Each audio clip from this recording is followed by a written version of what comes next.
Good afternoon, dignitaries. I'm k.Hrushikesh from Triple Department.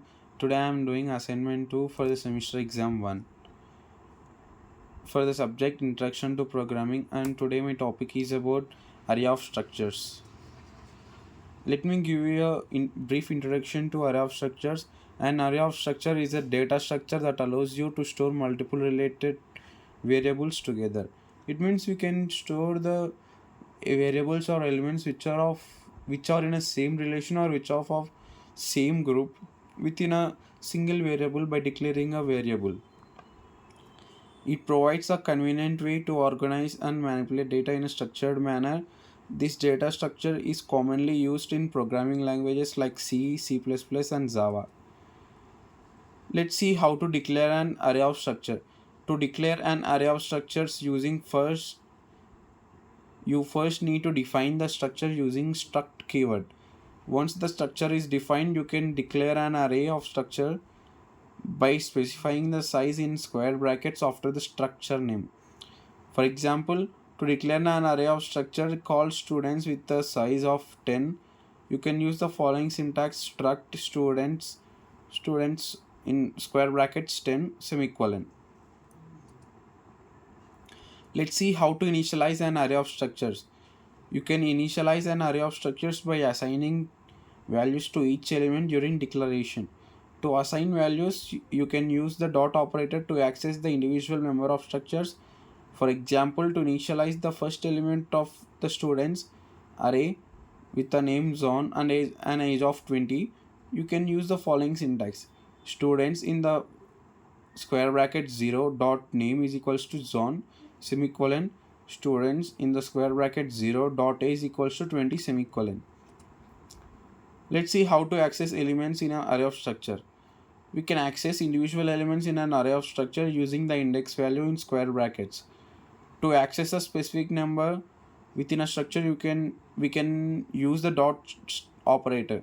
For example, to access the age of the third student in the following data, we can use the following syntax: students in square brackets 2 dot age semicolon. We can modify the values of elements in an array of structure using the assignment operator. To modify a specific member within a structure, we can use the dot operator. For example, to change the name of the fifth student in the students array to alias, we can use the following syntax: students in square brackets 4 is equals to alias. Here we can get a doubt why we are using 4 although we have to change the fifth student. The array goes on giving the index number starting from 0, 1, 2, 3, 4. So that's why we are using 4 in the square brackets. Let's see how to iterate an array of structure. We can use loops to iterate through an array of structures and perform operations on each element.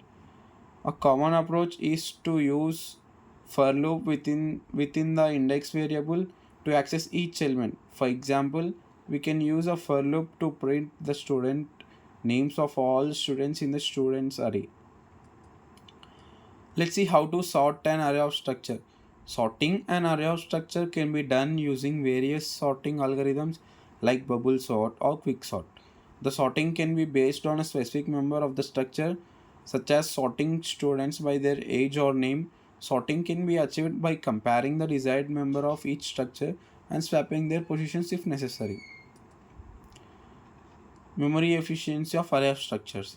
Array of structure is memory efficient as it stores related data together, reducing memory fragmentation. It allows for contiguous memory allocation, which improves performance and access speed. However, it is important to consider the size of the structure and the number of elements in the array to avoid excessive memory consumption. Array of structures provide a useful way to organize and manipulate released data in a structured manner. It allows for easy declaration, initialization, access, and modification of elements. By understanding the concept and implementation of array of structures, we can efficiently handle complex data structures in your programs. Let's see an example program in which we can get the details of employee At first we have to define struct as the keyword of structure, and here we have to know the details of employee like employee's name, employee city, employee's phone number, and pin code, and employee's id. At first we have to know the employee's name, so that we are using printf statement. In quotations enter the employee name, quotations in parentheses, and we have to read that and store the employee's name, so we are using scanf statement. In the same manner we are using printf and scanf statements for knowing and storing the employee's city, employee's phone number, and employee's id. At last we have to get the output of employee's name, city, phone number, pin, so that we are using printf statement, which is output statement. In that we are using quotations percentile s, percentile s, percentile s, and percentile d. Here we can rearrange the order like name, city, phone number in pin. We can rearrange the order like name, phone number, pin, city as our wish. And at last, the flower braces are ended. And this is an example of array of structures. Thank you.